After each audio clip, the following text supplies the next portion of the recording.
आप सभी लोगों को मेरा नमस्कार। तो मित्रों, जैसा कि आप जानते हैं, विद्या भारती में अनेक प्रकार की योजनाएं चलती हैं। हमारी इन्हीं योजनाओं से विद्या भारती की एक योजना है छात्र संसद की। तो उसी छात्र संसद की योजना के आधार पर आज हमारे यहाँ छात्र संसद का चुनाव हो रहा है और उसका गठन हो रहा है। इसमें हमारे 2 पदाधिकारियों के लिए चुनाव हो रहे हैं। एक है प्रधानमंत्री और दूसरे हैं सेनापति। तो उसके लिए जो चुनाव हो रहे हैं, तो आप देख रहे हैं कि यहाँ पर हमारी बहनें, छात्राएं जो हैं अपने-अपने मतों का प्रयोग कर रही हैं और अपना मत दे करके जिसको ये प्रधानमंत्री चुनना चाहती हैं और जिसको ये सेनापति चुनना चाहती हैं, उनके लिए चुनाव करने के लिए अपना मत का प्रयोग करती हैं और मत पेटी में डालनी है। और अब इसी प्रक्रिया को हम जानने के लिए अपने वरिष्ठ आचार्य श्रीमान बसंत वल्लभ जोशी जी से देखते हैं कि वो क्या बताते हैं इस बारे में। आप इस जानकारी को सुनें। होता है उसका जो भाव है बच्चों में बचपन से ही विकसित हो और नेतृत्व की क्षमता उनके अंदर विकसित हो। विद्या भारती ने इसी को ध्यान में रखते हुए छात्र संसद का गठन करना सुनिश्चित किया है। तो इसमें हमारा संस्थान सरस्वती विद्या मंदिर इंटर कॉलेज खटीमा में भी चुनाव कराया जा रहा है। और कल के दिन, क्योंकि कल के भरोसे यही हैं और राष्ट्र की जो बागडोर है, कमान है, इन्हीं को संभालनी है। तो उसके लिए एक पवित्र लोकतंत्र में किस प्रकार से अपने मताधिकार का प्रयोग किया जाता है, उसकी भावनाओं को, उसके भाव को विकसित करने के लिए हम ये कार्यक्रम प्रतिवर्ष करते हैं। सर नमस्कार। सर, यहाँ पर हम देख रहे हैं कि आज रामकुमारी अग्रवाल सरस्वती विद्या मंदिर खटीमा में जो है एक छात्र संसद चुनाव का गठन किया जा रहा है, छात्र संसद का गठन किया जा रहा है। बहुत ही अच्छा, बहुत अनुशासित वातावरण देखने को मिल रहा है। कृपया आप बताएं कि ये प्रक्रिया कैसे करवाई जा रही है और इससे छात्रों को क्या क्या लाभ होंगे। धन्यवाद।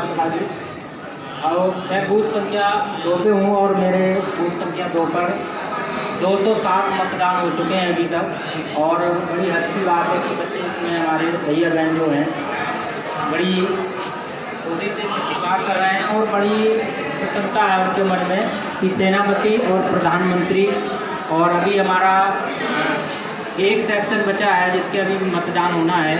और विद्यालय के आचार्य श्रीमान गिरीश जोशी जी, जो कि एक मतदान अधिकारी के रूप में यहाँ पर कार्य कर रहे हैं, तो आइए उनसे जानते हैं कि किस प्रकार से मतदान अधिकारी का क्या क्या कार्य होता है और उनमें क्या क्या हमें जो है चुनौतियों का सामना करना पड़ता है और क्या क्या सावधानियाँ इसमें हमको रखनी पड़ती है। गिरीश जी।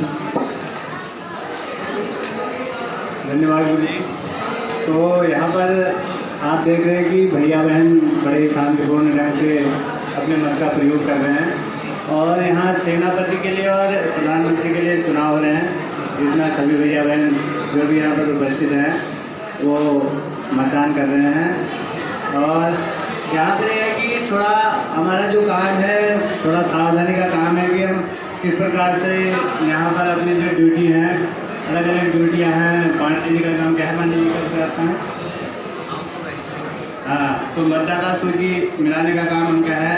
इनका जैसे हमारे भट्टी हैं, इनका काम है कि जो मतदान करने जाएंगे उनकी इंक वगैरह लगानी है। और हमारा जिसमें वो अपने मत का प्रयोग करेंगे वो स्लिप वो पर्ची यहाँ से ले जाएंगे। फिर इसको ले जा करके वो जो भी जिसको वो चुनना चाहेंगे, प्रधानमंत्री और सेनापति, उसी में वो मोहर लगा करके उस बॉक्स में डाल देंगे।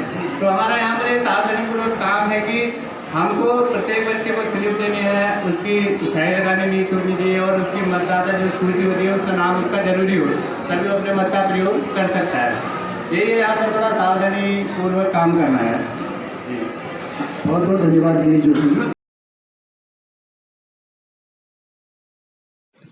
तो आप देख रहे हैं कि किस प्रकार से यह छात्र संसद का गठन हो रहा है और चुनाव हो रहा है। ये हमारी एक विद्यालय की चुनावी प्रक्रिया है। इस प्रक्रिया को आप लोग देख रहे हैं कि हम लोग कैसे सेनापति को चुन रहे हैं और कैसे प्रधानमंत्री को चुन रहे हैं।